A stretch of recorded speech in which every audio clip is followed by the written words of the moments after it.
कक्षा 11 के राजनीति विज्ञान अध्याय 1 संविधान की ओर कैसे पे चर्चा करूंगा, जिसमें मैंने आज 2 विषय लिए हैं, समन्वय, आश्वासन और निर्णय लेने की शक्ति। ये हमें बताता है कि संविधान हमारे लिए क्यों जरूरी है।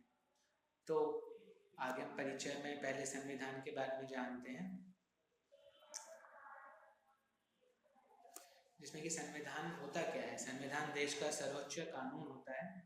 ये सरकार की शक्तियों को संगठित, वितरित और सीमित करता है। तो ये प्रस्तुति कवर करती है कि हमारे लिए संविधान क्यों जरूरी है। ये समन्वय और आश्वासन जागरूक करता है लोगों के बीच में और निर्णय लेने की शक्तियों को निर्धारित करता है। जैसे कि आप मान लीजिए कि आप एक बहुत बड़े समूह के सदस्य हैं, जिसमें हर जाति, धर्म, संस्कृति, भाषा के लोग रहते हैं। उन सबके अपने विचार होंगे। तो अगर उन सबको कोई फैसला लेना पड़े कि महिला सुरक्षा के लिए हम क्या करना चाहिए, क्या हमें बच्चों को स्कूल भेजना चाहिए, स्कूल भेजना कंपलसरी करना चाहिए, नहीं करना चाहिए, तो सबके अपने अपने विचार होंगे और जितने अलग अलग विचार होंगे उसमें उतने मतभेद ज़्यादा बढ़ेंगे।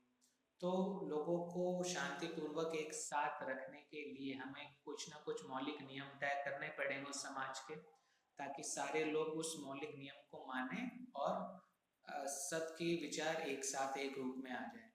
तो ये मौलिक नियम कौन देता है? संविधान। तो जैसा कि आप देख सकते हैं, सामान्य अपेक्षाएं और पूर्वानुमान स्थापित करता है हमारा संविधान। नियम कानून रूप से बाध्यकारी होते हैं। अगर हमने कानून बना दिए और उनको हमने बाध्य नहीं करा कि सब लोगों को ये मानने हैं कानून, नहीं तो आपको दंडित किया जाएगा, तभी वो लोग कानून मानेंगे। नहीं तो सब लोगों के अंदर डर बना रहेगा कि कोई किसका एक्सप्लॉयटेशन कर दे या कोई किसी के राइट्स का उल्लंघन करे। जैसे कि उदाहरण के तौर पर यातायात नियम सड़क सुरक्षा सुनिश्चित करते हैं, लोगों को आत्मविश्वास सुरक्षा प्रदान करते हैं कि अगर यातायात नियम हमें पता है कि हमारे लिए हैं, इसलिए लोगों के अंदर आत्मविश्वास और सुरक्षा की फीलिंग्स आती हैं। नागरिकों अधिकारों और स्वतंत्रता की रक्षा करता है संविधान। यह सुनिश्चित करता है कि कोई भी समूह उपेक्षित या भेदभावित ना हो। लोकतांत्रिक संस्थाओं में विश्वास बनाता है। अब बात ये होती है कि हमने मौलिक कानून बना दिए, मौलिक नियम बना दिए हैं, पर ये मौलिक नियम कौन बनाएगा और जो कौन बनाएगा उनको शक्तियां कौन देगा?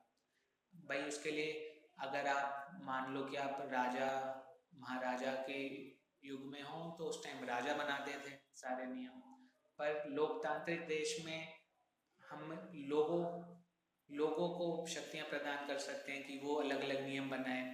पर हमारे देश में लोग अपने प्रतिनिधि चुनते हैं पार्लियामेंट के लिए, और वो प्रतिनिधित्व पार्लियामेंट के अंदर वो कानून बनाते हैं। तो इस सब की प्रक्रिया को संचालित रूप से कैसे हर एक कुछ पास शक्तियां आए, ये निर्णय लेने की शक्तियां कौन देता है? हमारा संविधान देता है। तो सरकार की संरचना और भूमिकाएं निर्धारित करता है, सरकार की शाखाओं के बीच शक्तियों का विभाजन करता है, कानून और नीतियां बनाने की प्रक्रिया स्पष्ट करता है। उदाहरण, भारतीय संसद कानून बनाती है, न्यायपालिका उनकी व्याख्या करती है। दोनों कार्यों के बीच अंतर संबंधी होते हैं। सामान्य और आश्वासन के लिए स्पष्ट निर्णय प्रक्रिया आवश्यक होती है।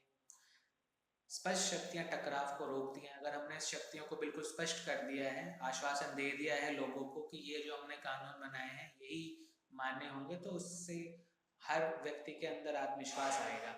स्थिरता और प्रभावी शासन को बढ़ावा देता है, जवाबदेही और पारदर्शिता सुनिश्चित करता है, शक्ति संतुलन की रक्षा करता है। तो हम क्या निष्कर्ष में निकले हैं कि संविधान सामाजिक व्यवस्था की रूपरेखा प्रदान करता है। समन्वय, आश्वासन, उचित शासन सक्षम बनाता है, जो कि हमने अभी देखा। स्थिर और कार्यशील समाज के लिए भी आवश्यक होता है। संविधान सरकार के सुचारू संचालन को सुनिश्चित करता है। अगर सबके पास अपनी अपनी निर्धारित शक्तियां हैं तो सब अपने ही उसी शक्तियों के हिसाब से काम करेंगे समाज में। नागरिकों और संस्थाओं के बीच में विश्वास बनाता है और शक्तियों का स्पष्ट वितरण और उपयोग सुनिश्चित करता है। तो आशा करता हूँ आप लोगों को ये समझ आया होगा। तो इसमें हम वास्तविक जीवन के उदाहरण भी ले लेते हैं, जैसे विधायिका कार्यपालिका और न्यायपालिका के बीच शक्तियों का विभाजन करता है, केंद्र और राज्य की भी स्पष्ट शक्तियों का विभाजन करता है, आपातकालीन प्रावधान परिभाषित परिस्थितियों में विशेष शक्तियों का प्रदान करता है। और ये सारे का सारा जो हमारा संविधान है, ये हर इंसान, हर वर्ग के व्यक्ति के लिए सोचता है कि किसी का भी राइट्स एक्सप्लॉइट ना हो। तो आशा करता हूँ आप लोगों को ये समझ आया होगा। धन्यवाद।